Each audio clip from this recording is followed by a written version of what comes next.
믿음 생활, 신앙 생활에는 사랑이라는 말도 있고 또 소망이라는 말도 있고 또 믿음이라는 말, 뭐 헌신, 뭐 축복, 뭐 등등 많은 말들이 있는데 아마도 그 믿음이라는 것이 중요하지 않는가 그렇게 생각을 합니다. 왜냐하면은 사람이 의롭게 되는 것도 믿음이라 믿음으로 의롭게 된다 그렇게 말을 합니다. 또 죄 사함 받는 것도 믿음이라는 거죠. 천국에 가는 것도 믿음이요. 또 우리가 기도하고 구하고 또 얻게 되는 기도의 응답도 믿음이라는 것. 또 때로는 기적을 경험하게 됩니다. 병든 자가 낫는다든지 안진뱅이가 일어난다든지 귀신이 나간다든지 하는 그런 기적도 믿음이라. 그렇기 때문에 이 믿음이 신앙생활에서 어쩌면은 가장 큰 비중을 차지하는지 모릅니다. 그런데요, 이 믿음이 어디에서 오는가? 믿음에 어떤 영향을 미치는 중요한 요인들을 꼽으라면 무엇일까 하는 겁니다. 우리가 믿음의 대상은 하나님이십니다. 그렇기 때문에 믿음의 영향을 가장 많이 미치는 것은 하나님에 대한 생각입니다. 내가 하나님에 대해서 어떠한 생각을 가지고 있느냐? 내가 어떠한 하나님으로 믿고 있느냐? 나에게 하나님은 과연 어떤 분인가 하는 그것에 따라서 하나님을 믿을 수도 있고 하나님을 믿지 않을 수도 있고요. 하나님을 사랑할 수도 있고 안 할 수도 있고 하나님께 감사할 수도 있고 원망할 수도 있고 하나님 앞에 두려워할 수도 있고 아니면 하나님 앞에 가까이 나아갈 수도 있고요. 하나님에 대한 나의 생각. 내가 믿는 하나님은 과연 어떠한 하나님인가? 라고 하는 것이 나의 믿음에 중요한 영향을 미친다는 얘기입니다. 오늘 본문은 예수님의 많은 예화 중에 하나의 예화인데 오늘 이 예화는 하나님에 대해서 어떠한 생각을 가지고 있느냐에 따라서 하나님에 대한 믿음이 결정된다고 하는 것을 보여주고 있습니다. 마태복음 20장 1절에 보면요. 천국은 마치 품꾼을 얻어 포도원에 들여보내려고 이른 아침에 나간 집주인과 같으니 그가 하루 한 데나리온씩 품꾼들과 약속하여 포도원에 들여보내고 이 포도원 품꾼에 관한 비유 우리는 많이 들어서 잘 알고 있을 겁니다. 이 포도원 주인이 일꾼들이 필요해가지고 거리로 일찍이 나갑니다. 이른 아침에 나가서 나가보니까 일을 하려고 서성이 있는 사람들이 있어서 그 사람들과 약속을 하는 겁니다. 너희 내 포도밭에 가서 오늘 일하지 않겠느냐. 그 삭선 하루 일하는데 일당이 한 데나리온이다. 그리고 들여보내잖아요. 저도 가끔 그 일손이 필요할 때에 남미 친구들을 좀 일을 시키기도 해요. 저 노던 블루바드 그 한아름 파슨스 블루바드 거기 코너에 가면 주유소가 있는데 거기 가면 늘 그냥 거의 매일 또 남미 친구들이 이렇게 막 서성입니다. 여러 사람들이요. 또 조금 더 올라오면은 한 뭐 150가 근처 한양 근처에도 또 남미 친구들이 일하려고 기다리고 있고, 요즘은 먹자 골목에 기차 스테이션이 있는데 거기에도 많이 있고요. 또 162가 그 굴다리 밑에도 거기 페인트 가게 앞에도 또 남미 친구들이 있습니다. 자, 그러면은 저는 이제 차를 끌고 가서 그 앞에 가서 세우고 문을 조금 열고 이렇게 하면 네 사람 필요하다는 거지. 이렇게 하면 두 사람. 그러면 막 달려와요. 그러고 이제 문을 열고 그냥 서로 타려 그러면은 내가 이렇게 하면 네 사람 필요한데 막 5사람, 6사람 타는 거예요. 그러면은 여기서 내려야 된다. 네 사람 필요하다. 그럼 늦게 온 사람은 또 자기 알아서 또 서운한 마음을 가지고 아쉬워 내립니다. 그러면은 설명해요. 내가 오늘 이 일을 시킬 일은 이러이러한 일인데 시간은 얼마가 걸리고 내가 얼마를 페이한다. 거기에 동의하느냐? 그러면은 동의하는 사람만 오고 그렇지 않은 사람은 내려라. 그러면 다 동의한다는 겁니다. 또 어떤 친구는 영어를 전혀 모르잖아요. 그러면 자기네끼리 스페니쉬를 또 설명을 해줘요. 그럼 다 오케이 해야만 데리고 오는 거예요. 그래서 와서 일을 시키고 데리러 주고 그다음 돈 주고요. 오늘 이 예수님의 비유도 같은 거잖아요. 거리에 나갔는데 일하려고 기다리는 사람이 있는 겁니다. 그래서 일하겠느냐? 아침 일찍. 아침 일찍이면은 뭐 새벽 3시, 4시일까요? 그건 아니고 당시에 이스라엘 사람들은 뭐 여러 시간 계산하는 방법이 많이 있었는데 보통 성경에서 기록할 때에는 낮 시간, 밤 시간 이렇게 말합니다. 원래 그 유대인들의 하루는 저녁 6시부터 그 다음날 저녁 6시까지가 하루인데 저녁 6시부터 그 다음날 새벽 6시까지는 밤, 저녁 6시가 밤 0시입니다. 저녁 7시가 오늘 우리 시간으로 하면 저녁 7시는 밤 1시, 저녁 1시 이렇게 하는 거잖아요.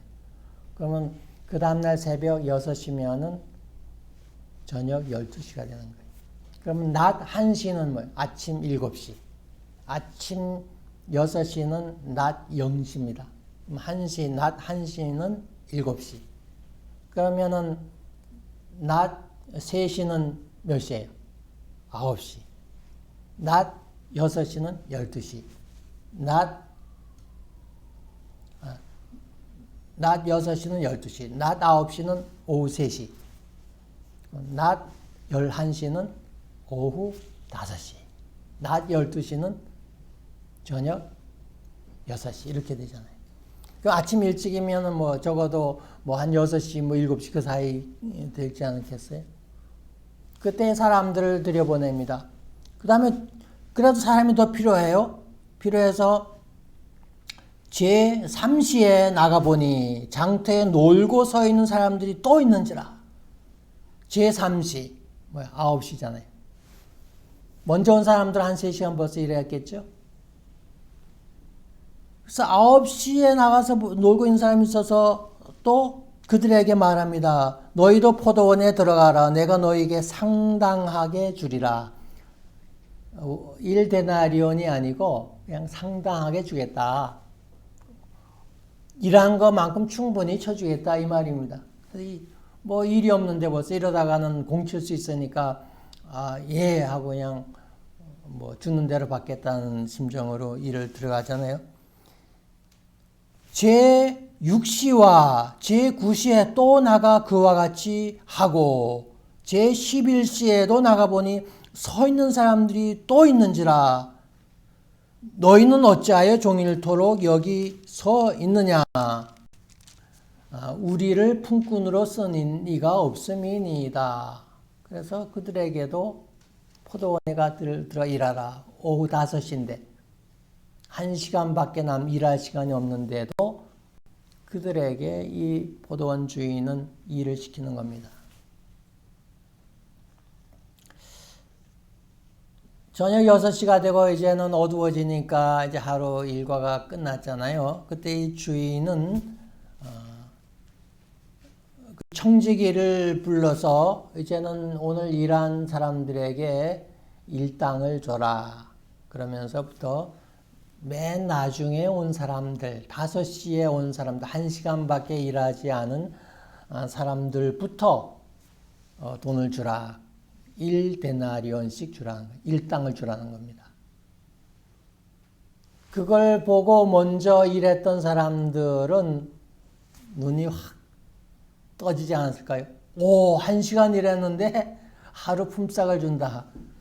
그러면은 1 곱하기 12니까 아마 제일 먼저 왔던 사람들 12시간 일한 사람은 한 12데나리온 정도 받을 수 있지 않을까. 아마 그렇게 기대했을지도 모르죠. 어떻든 그런데 3시에 오후 3시에 온 사람, 한 3시간 정도 일한 사람도 1데나리온을 주는 거예요.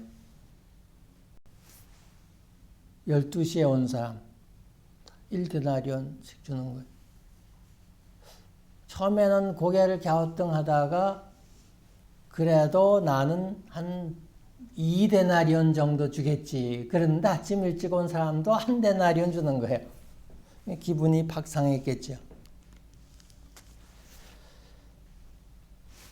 그래서 이 1데나리온 받은 사람이 12절에 보면은 나중 온 이 사람들은 1시간밖에 일하지 아니하였거늘 그들을 종일 수고하여 더위를 견딘 우리와 같게 하였나이다. 그러면서 11절에는 그런 생각을 가지고 있었기 때문에 11절에 보면 받은 후 집주인을 원망하여 이르되, 집주인 원망했다는 거잖아요. 1시간 일한 사람하고 종일 일한 사람하고 똑같이 취급했다고 하는데 화가 난 거잖아요.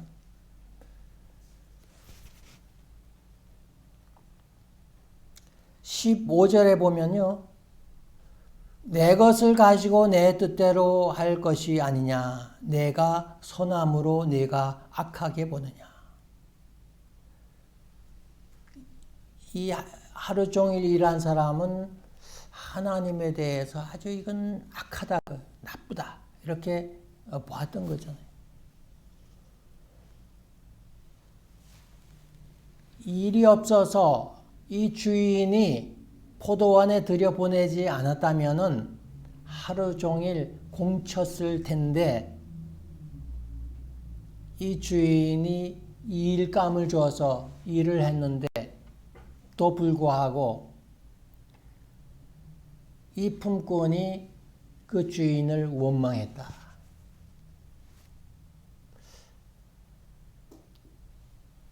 이 비유의 말씀은 결국 이 주인이 누구냐? 하나님이라는 거잖아요. 품꾼은 누구냐? 우리들인 겁니다. 믿는 사람들. 하나님에 대한 믿음이 무엇이냐? 하나님에 대해서 어떻게 생각하고 있느냐? 거기에 따라서 하나님께 감사할 수도 있고 하나님을 믿고 의지할 수도 있고 또 하나님을 찬송할 수도 있고 정말 하나님 앞에 나의 모든 것을 다 내어놓을 수 있는, 헌신할 수 있는 그런 사람이 될 수 있고 하나님을 진실로 사랑할 사람, 사랑할 수도 있는데 또 반대로 하나님에 대해서 어떻게 생각하냐에 따라서 하나님을 원망할 수 있다는 거죠. 미워할 수 있다는 거죠. 이 품꾼이 하나님을 원망한 이유가 어디에 있을까요? 결국은 감사하지 못한 데 있다. 이렇게 보는 거죠. 첫 번째는.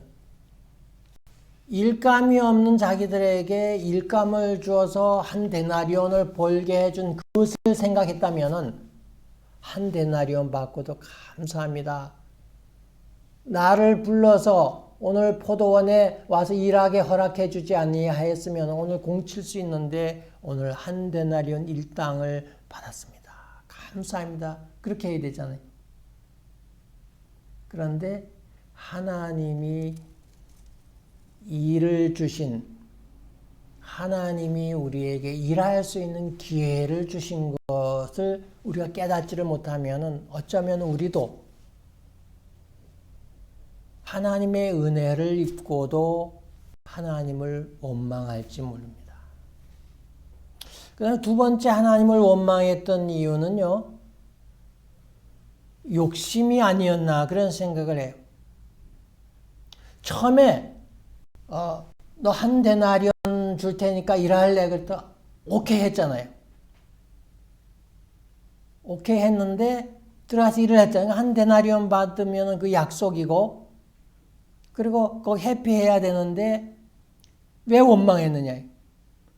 1시간 일하는 사람, 3시간 일하는 사람, 이런 사람들과 자기를 비교할, 자기는 종일토록 일했는데 그거 더 많이 받아야 되는 거 아닌가, 그렇게 생각을 했던 거죠. 근데 똑같이 받았으니까 거기 하나님을 원망하게 되잖아요. 내가 정말 남들보다 더 많이 받고 싶은 그런 욕심이 있지 않았는가, 이런 생각이 드는 거죠. 또 하나 하나님을 원망했던 것은 하나님이 정직하지 않다, 이렇게 생각한 거잖아요. 근데 하나님은 뭐예요? 잘못한 게 없다는 겁니다. 왜? 약속하지 않았느냐는 거예요.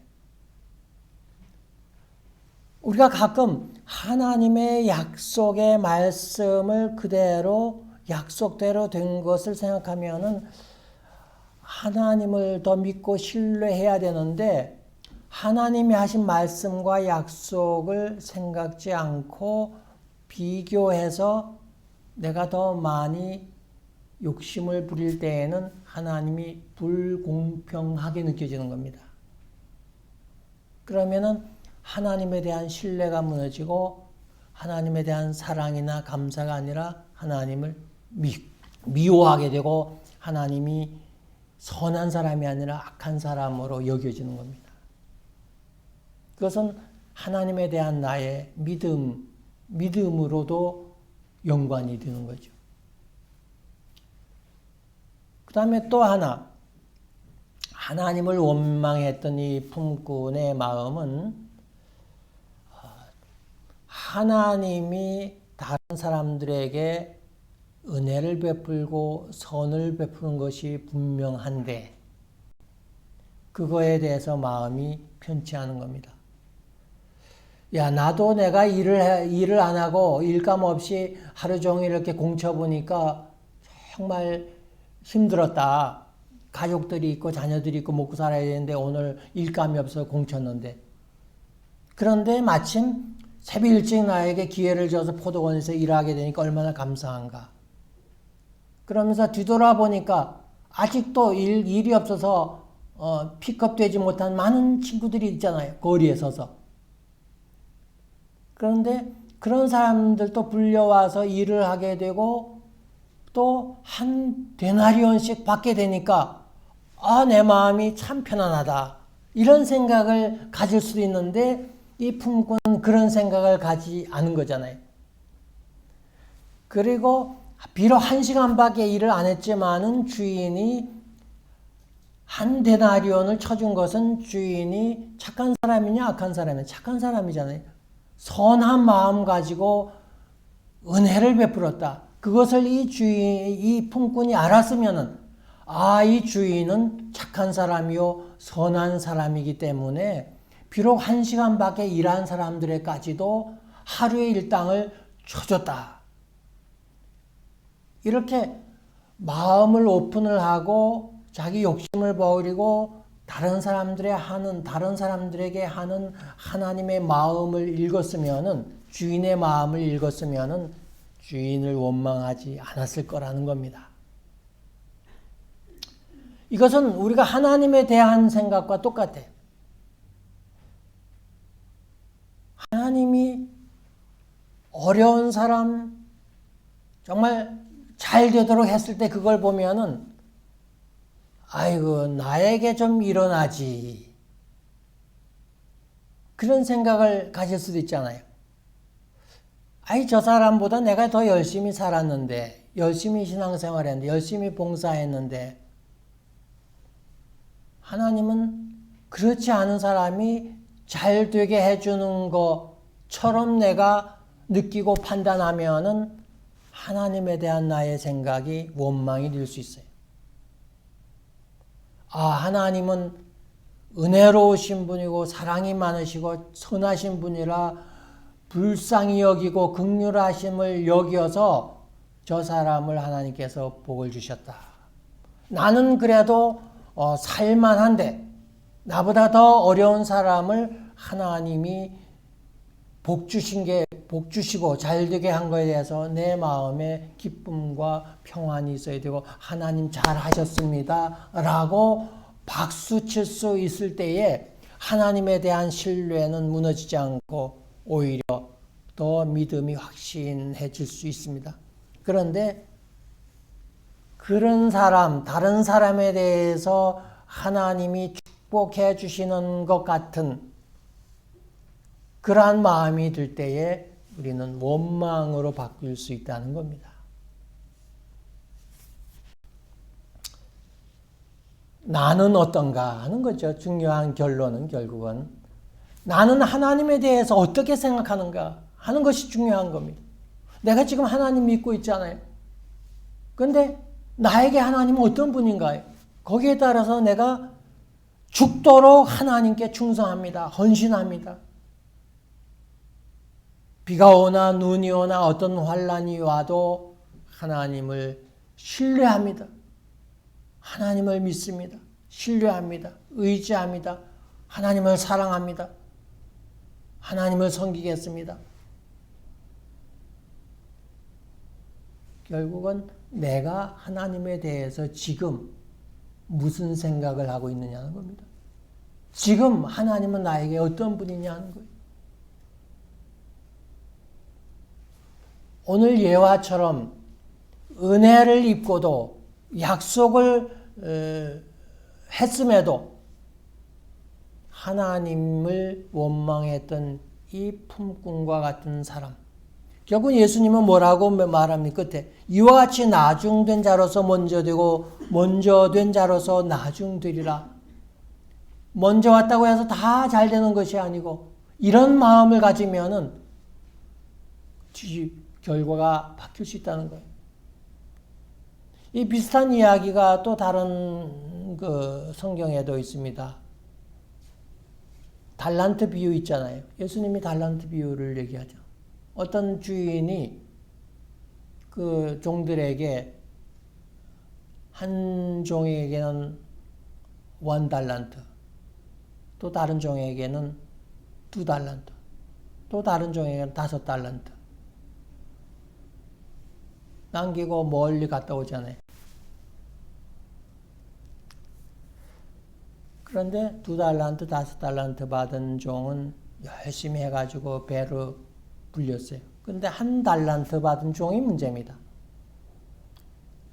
이 1달란트 받은 종은 그걸 땅에 묻어줬어요. 그리고 주인이 왔을 때 그대로 내놨습니다. 주인이 따져 물었죠. 너 왜 1달란트를 그대로 묻어줬냐? 그러니까 이 종의 대답이 주인은 제가 자기가 생각하고 있잖아요. 주인께서는 면전에다 대고 굳은 사람이라 굳으시라는 겁니다. 그리고 심지 않은 데서 거두고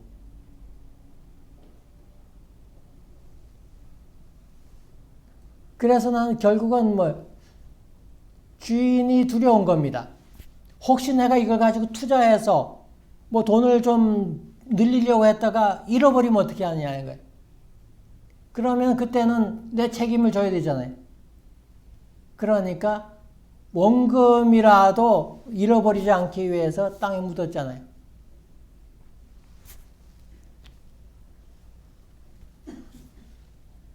이 이야기를 하면서 예수님은 뭐라고 얘기합니까? 그 결과에 대해서 이 한 달란트를 빼앗아서 10달란트 남긴 사람에게 줘라. 그러니까 자기한테 맡긴 걸 결국은 다 준 거예요. 불려서 가지라고. 근데 한 달란트 받은 사람은 준 것까지도 결국은 빼앗겼잖아요. 그거를 끝이냐? 그 비유의 말씀은 하나님 나라에 들어가느냐 못 들어가느냐까지도 연결시켜서 하나님 나라에서 쫓겨남을 당한다고 하는 것. 이 악하고 무익한 종아 쫓아내잖아요. 이 무서운 결과가 온 거잖아요. 하나님에 대해서 무슨 생각을 했느냐, 거기에 따라서 하나님에 대한 믿음의 결과가 이와 같이 뒤집힌다는 거예요.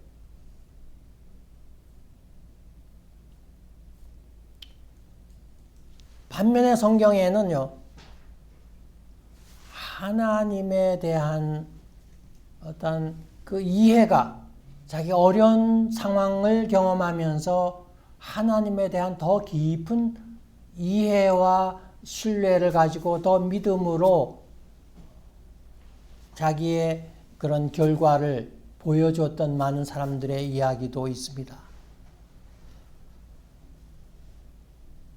모세가 이스라엘 백성들을 이끌고 애굽에서 나오잖아요. 첫 번째 당하는 어려움, 고난이 뭡니까?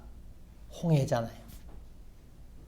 뒤에는 애국 군대가 잡으려고 막 병마를 타고 막 쫓아오고요. 앞에는 홍해가 가로막혔습니다. 이제는 오도 가도 못하잖아요. 그런데 하나님이 홍해를 가르잖아요. 건너잖아요. 다 건넜을 때에 뒤따라오던 애굽의 많은 군대들이 물 속에 홍해 가운데 다 들어왔을 때 물이 다시 엎어지잖아요.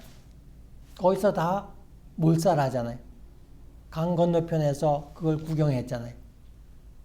그리고 나서는 모세와 이스라엘 백성들이 뭘 깨달았어요? 하나님에 대해서 무엇을 깨달았어요? 출애굽기 15장 2절에 보면은 여호와는 나의 힘이요 노래시며 나의 구원이시로다. 그는 나의 하나님이시니 내가 그를 찬송할 것이요 내 아버지의 하나님이시니 내가 그를 높이리라. 홍해를 건너는 기적을 경험하고 나서 하나님이 이스라엘 백성들을 홍해를 가른 기적을 통해서 구원해 주신 그 경험하고 나서 하나님에 대한 생각이 뭐냐? 하나님은 나의 힘이요 구원이라는 겁니다. 그래서 하나님을 찬송하고 높인다는 거예요. 홍해를 가르는 기적을 경험했던 모세와 이스라엘 백성들은 하나님을 다시 알게 됐다고. 우리의 힘이 하나님이라고 하는, 구원이 하나님이라고 하는. 그러니까 하나님을 이제 노래하고 찬송하고 높일 수밖에 없잖아요. 영광을 돌릴 수밖에 없잖아요.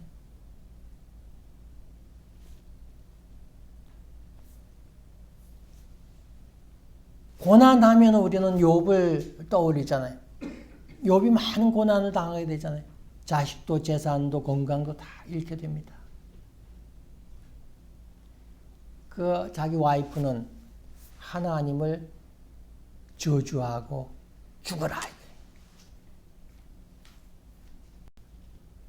근데 욥이 그 모든 고난을 통해서 뭘 깨달았어요? 하나님은 참 나쁘다. 이렇게 깨달았나요? 아니에요. 내가 적신으로 왔으니 적신으로 간다.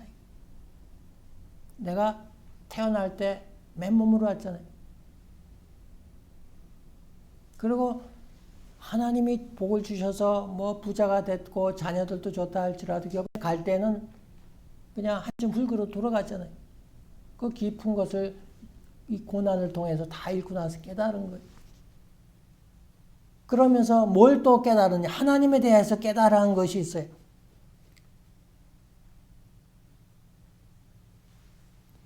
주신 이도 여호와시오 거두신 이도 여호와시오니 여호와의 이름이 찬송을 받을지어다. 내 생명도 하나님이 주셨고 내 재물도 하나님이 주셨고 내 자녀도 하나님이 주셨다는 그것을 깨달은 거예요. 다시 고난을 통해서 다 잃고 나서 알게 된 거예요. 그리고 하나님이 주셨는데 하나님이 다시 가져가는 것, 그거 뭐 당연한 거 아니냐는 거예요. 그래서 모든 것을 다 잃고 났음에도 불구하고 하나님을 원망한 것이 아니고 뭐 했어요? 하나님을 찬송했다는 거예요. 모든 걸 잃고 나서 또 하나님에 대한 믿음, 오히려 더 하나님에 대한 깊은 것을 깨닫게 됐기 때문에 이 품꾼처럼 하나님을 원망한 것이 아니고 하나님을 노래하고 찬송했다는 거잖아요.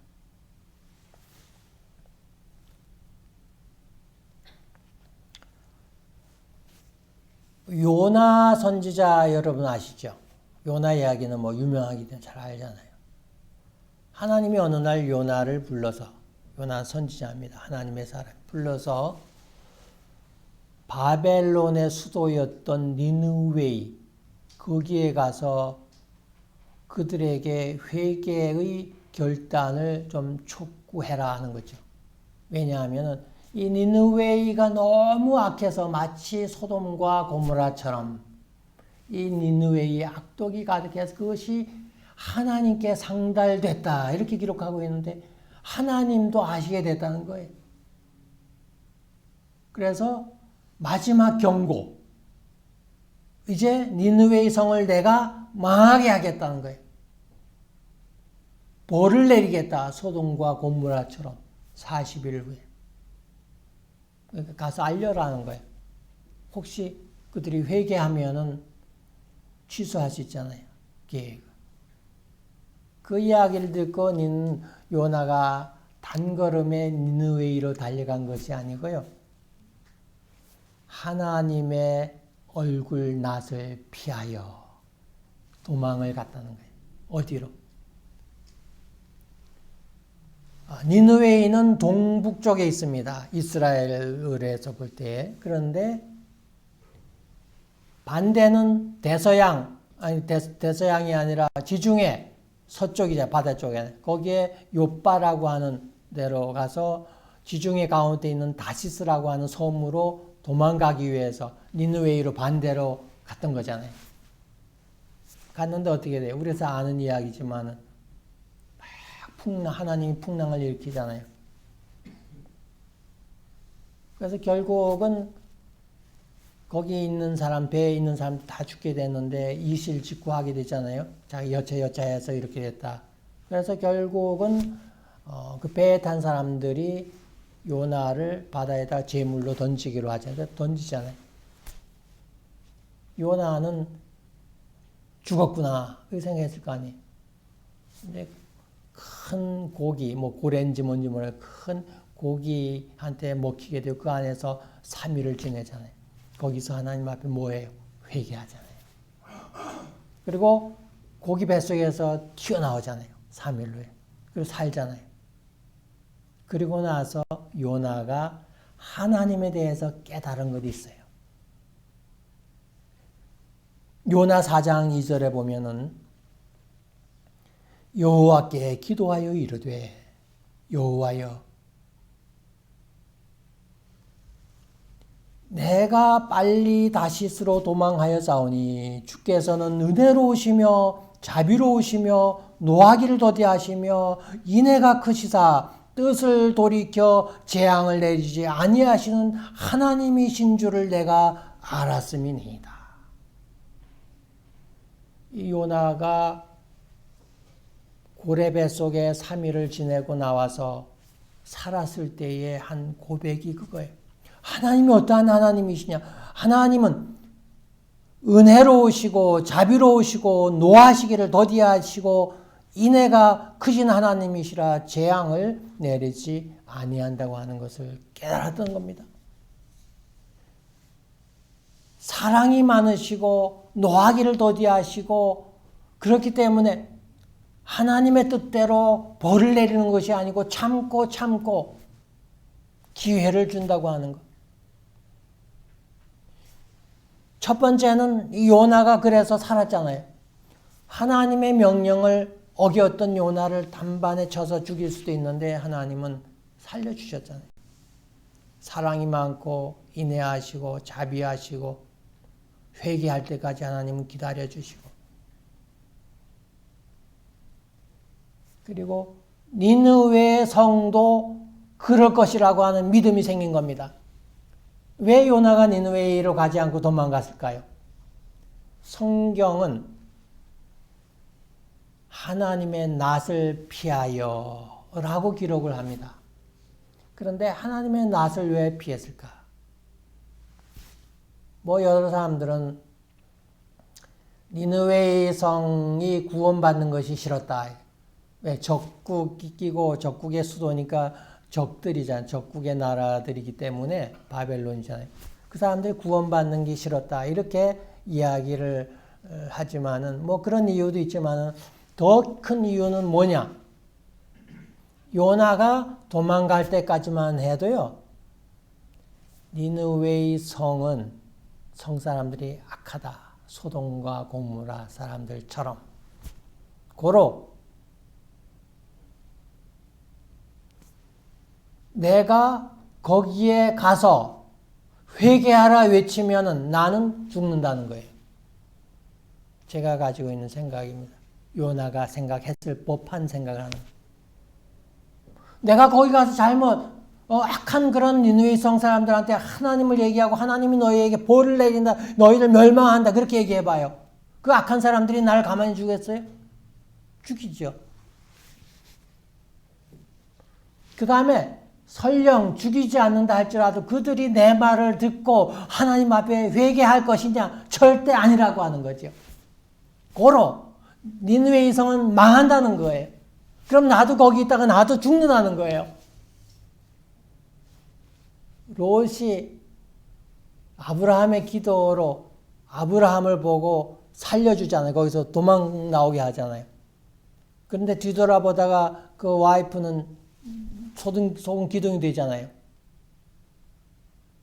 창세기에 나오는 이야기입니다. 요나 알아요, 뭐라? 요나 알죠, 그 이야기. 나도 니느웨 성에 갔다가는 거기서 불타 죽는다는 거예요.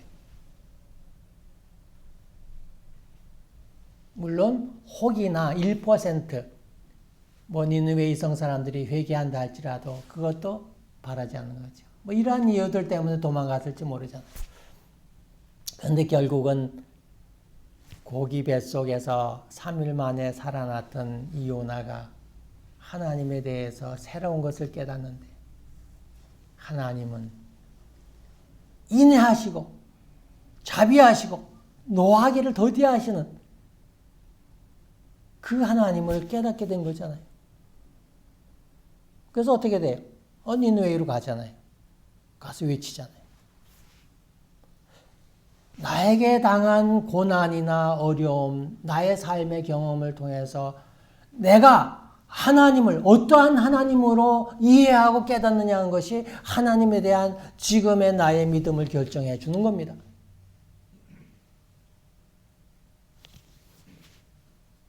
하박국 3장 17절과 18절에 보면요.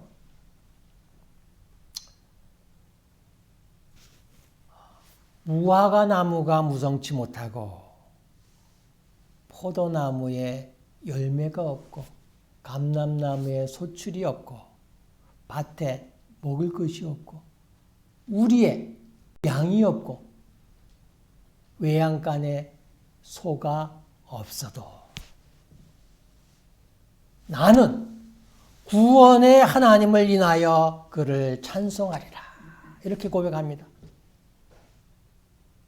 먹을 것이 아무것도 없어요. 농사가 폐농입니다. 폐농이 돼서. 과수원에는 다 과일이 다 nothing. 밭에는 아무 소출이 없어요. 이제는 양소 다 없어졌어요. 비누리만 남았어요.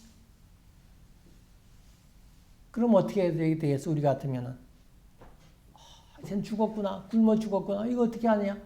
발 동동 구르면서 하나님을 원망할지 모르잖아요.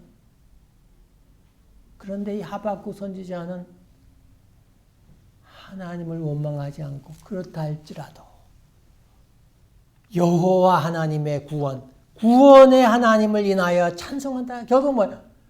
이러한 상황을 구원해 줄 리가 하나님이시라고 하는 것을 깨달았기 때문에 하나님을 원망한 것이 아니고 하나님을 오히려 찬송했다고 하는 것.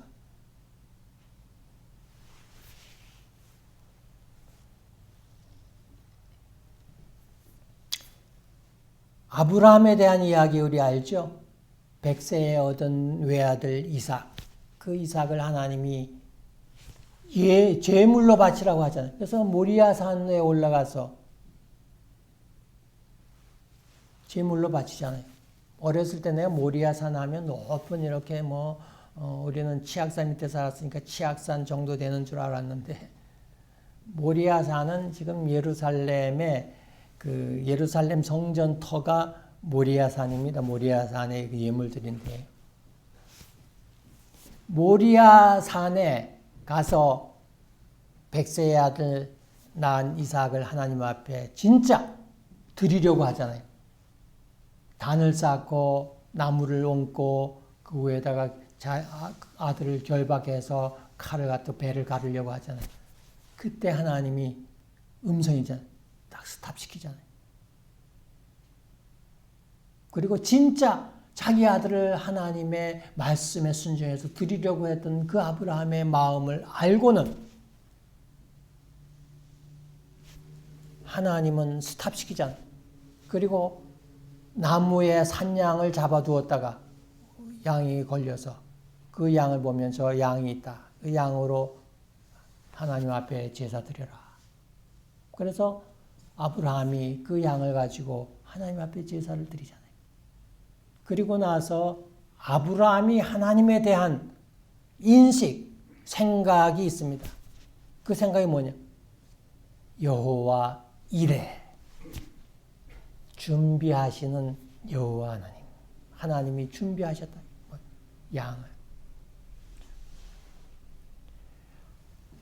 준비하시는 하나님을 생각하면은 내가 가지고 있는 것 기회 되면 다 드릴 수 있잖아요. 하나님이 준비하시기 때문에 나를 위해서 다 채워주실 걸 다 만들어 놓기 때문에 오늘 우리 여호와 이레의 하나님을 내가 믿는다면은 우리는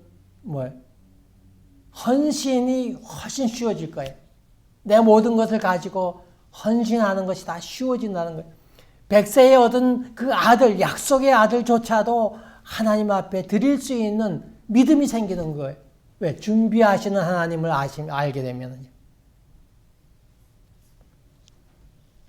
시간이 지나기 때문에 말씀을 좀 해줄게요. 이와 같은 믿음의 이야기는 수없이 많은데 결론 짓자면은 저는 하나님에 대해서 늘 생각하고 나의 신앙의 중심을 잡아주는 하나님에 대한 게 있어요. 그건 뭐냐 하면은 하나님이 이 다윗이 쭉 오랜 시간을 지나면서 하나님에 대한 생각이 있잖아요. 사울과 또 많은 사람들이 다윗을 포위하고 죽이려고 집에 둘러싸 있을 때에도 여호와는 나의 하나님이요 나의 힘이요 요새요 방패라 그렇게 고백을 합니다. 죽을 많은 고비 가운데서도 또 들에서 먹을 것이 없고 잠잘 것이 없을 때에도 이 다윗은 여호와는 나의 목자시니 내게 부족함이 없다. 여호와 하나님이 나의 목자라고 하는 것을 깨달았고 그러면서 한 9년 10년 동안 도망 다니는 가운데 이 다윗이 깨달았던 것 있는데 하나님에 대해서 깨달았던 것은 뭐냐 하면은 과연 하나님께서 무엇이 관대 이 인간을 나를 알아주시고 깊이 생각해 주시는가? 그런 묵상 가운데 그걸 깨달은 거예요.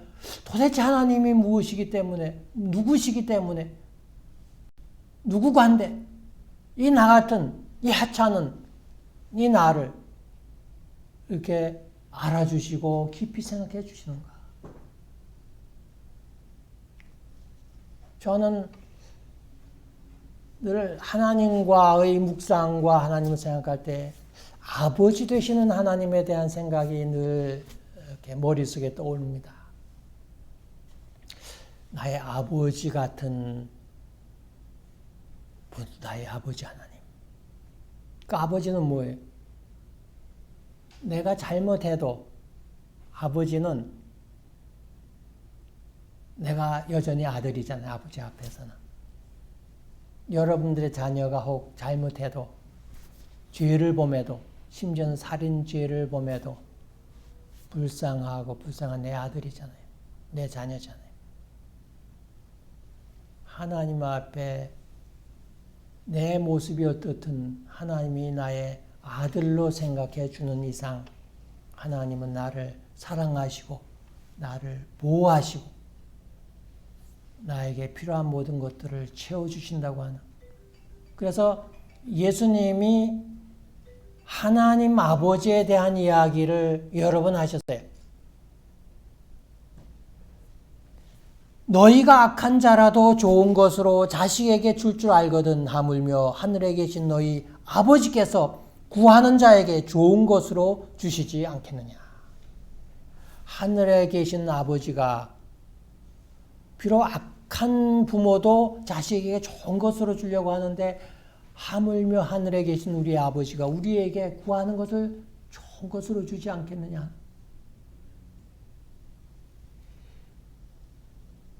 오늘 있다가 내일 아궁이에 던져지는 들풀도 하나님이 이렇게 입히시거든 하물며 너희일까 보냐. 들에 있는 들풀도 농사하지 않는 들의 참새도 하나님이 먹이시고 입히시는데 하나님의 사랑하는 자녀, 하나님의 독생자 예수 그리스도를 죽이시고 대신 얻은 우리들, 나를 아들로 삼으신 나를 하나님이 들풀과 참새보다가 더 아끼고 사랑하지 않겠느냐 하는 거예요. 그것이 늘 저에게는 큰 힘이요 위로입니다. 사도 바울도 이런 이야기를 합니다. 너희가 아들이므로 하나님이 그 아들의 영을 우리 마음 가운데 보내사 아빠, 아버지라 부르게 하셨느니라. 그리고 로마서 8장 32절에는 자기 아들을 아끼지 아니하시고 우리 모든 사람을 위하여 내주신 이가 어찌 그 아들과 함께 모든 것을 우리에게 주시지 아니하겠느냐. 하나님에 대한 나의 생각, 나의 믿음은 첫 번째는 아버지라고 하는 겁니다. 나를 예수 그리스도를 통해서 예수 믿고 하나님의 아들 삼으셨다고 하는 거예요. 이것만 생각하면은요.